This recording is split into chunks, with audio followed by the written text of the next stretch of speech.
So another TWAB just dropped today, and Bungie is coming for our Light 3.0 subclasses, and not in a very good way. So basically, now that we've had access to all the subclasses for a while now, Bungie is deciding to go back and reflect and take a look at what they feel like are outliers and tweak some numbers. So first up, they start talking about Solar 3.0 and Restoration and how they feel it's still overtuned, and they kind of want to dial this back in a little bit. They say Restoration ×1 base healing rate reduced from 25 to 20 health per second, 40 health per second, and PvE activities down from 50. Restoration ×2 base healing rate reduced from 40 to 32.5 health per second, 65 health per second, and PvE activities down from 80. And also no longer stacks with the healing rifts healing. The stronger heal over time value is prioritized and will stop the weaker heal over time from taking effect. Anyways, after looking at these restoration changes, they look absolutely fine to me. They definitely needed to be dialed back a little bit, and I still think you're going to be able to play crazy aggressive with this, even with these healing rates getting cut a little bit. Next up, they're taking a look at Ember of Torches. So it says Radiant base duration reduced from 10 seconds to 8 seconds,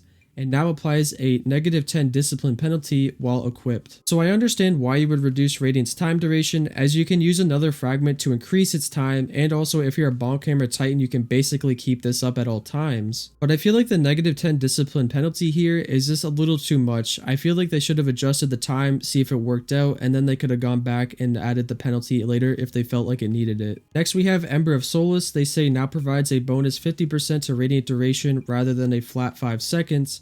Note, this is consistent with the behavior with Restoration. So I feel like there's two reasons why they're changing this fragment the way they are. The first one is because they're reducing Radiant to 8 seconds, I feel like they don't want to have an odd number by stacking 5 more flat seconds with this fragment, and they don't like the look of that odd number. And for the second and more interesting reason is because if you change this to a flat percentage, it's much easier to scale with things you're going to add or tweak later on down the road, especially if you're going to be adding new perks or fragments. So I'll be the first one to say it here, the only reason I feel like they made these changes is because they're going to introduce perks or more fragments that allow us to become Radiant later on down the road. Next up, they're coming for you Golden Gun Hunters. They say now provides 15% bonus damage resistance to Deadshot Golden Gun, and no longer provides bonus duration, and no longer provides 15% bonus damage resistance to Marksman Golden Gun. And for all you Blade Barrage enjoyers out there, they say Blade Barrage bonus projectiles reduced from 5 to 3 per group, and now releases a total of 20 knives, down from 24. And lastly, we have Warlocks with Celestial Fire. They say increase close range melee damage from 90 to 100,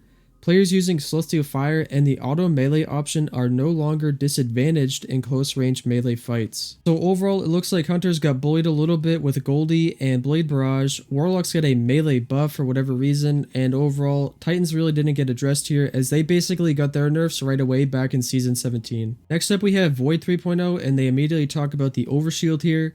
They say fix an issue where the Overshield was only providing 25% PvE only damage resistance to the Overshield rather than the intended 50%. So yeah, that's a 100% increase to your resistance. That's kind of crazy. Definitely gonna mess around with that when I have the opportunity. Next up, we have the Warlocks and their Nova Bombs getting addressed here, specifically Vortex. It says increased initial projectile speed by 21%, increased radius of the inward pull on impact by 17%, and increased strength of the inward pull on impact by 20%. So basically, this thing's gonna be flying a lot faster and it's gonna have a lot more gravity to it. Next up for Titan Sentinels, we have Shield Bash, and they say improved reliability of applying suppression. So overall, that sounds pretty good. And Tether Hunters actually got a pretty good buff here. For Deadfall, they say increased Tether Anchor lifetime when triggered from 8 seconds to 12 seconds. However, with Mobius Quiver, it actually got a nerf, so they say reduce Tether Anchor lifetime when triggered from 8 seconds to 6 seconds. So Deadfall got a buff, Mobius Quiver got a nerf. And lastly, we have Arc here, and you already know that we have Titans up first with those Storm Grenades. First up, we have the Touch of Thunder Storm Grenade aspect unique to Titans. They say decrease Touch of Thunder Storm Grenade base roaming duration from 5 seconds to 4 seconds. Decrease the bonus lifetime granted by Spark of Magnitude to the enhanced Storm Grenade from 2 seconds to 1.5 seconds. And that's basically it. So overall, we're going to have a 1.5 second nerf to the duration of these Storm Grenades, which obviously is a little bit of time, but I feel like they're still going to be absolutely cracked. And they're also going to be adding something called a VFX layer to these grenades. So basically, you can distinguish on whether or not it's an ally or a friendly Storm Grenade. Next up, the Ballistic Slam melee ability for Arc Titans is also also getting an update. They're increasing the ballistic slam damage against PvE combatants by 16%, which is nice. It's probably the most underused melee ability for Titans, so I'm glad to see this change. Next up for you Arc Hunters out there, you are getting a buff to Tempest Strike, and a pretty notable one here too. They say increase Tempest Strike damage against PvE combatants by a whopping 30%. Bungie basically said they want to make Arc Strider more viable in high level PvE content, and this is a step in the right direction for sure. And lastly for Arc 3.0 we have Warlocks, and they address Arc Soul here first. They say increase base damage versus PvE combatants from 35 to 60. I mean, that's kind of crazy. That's almost double damage right there, so we'll definitely take that buff. Next up they say Ball Lightning, increase travel range from 27.5 meters to 35 meters, and Chain Lightning, increase damage against PvE combatants by 50%. And lastly, it looks like Bungie's trying to bring back Chaos Reach for Warlocks by reducing base cooldown time from 9 minutes 16 seconds to 7 minutes 35 seconds. So unironically, it looks like Titans got the short end of the stick, as most people probably imagine they would.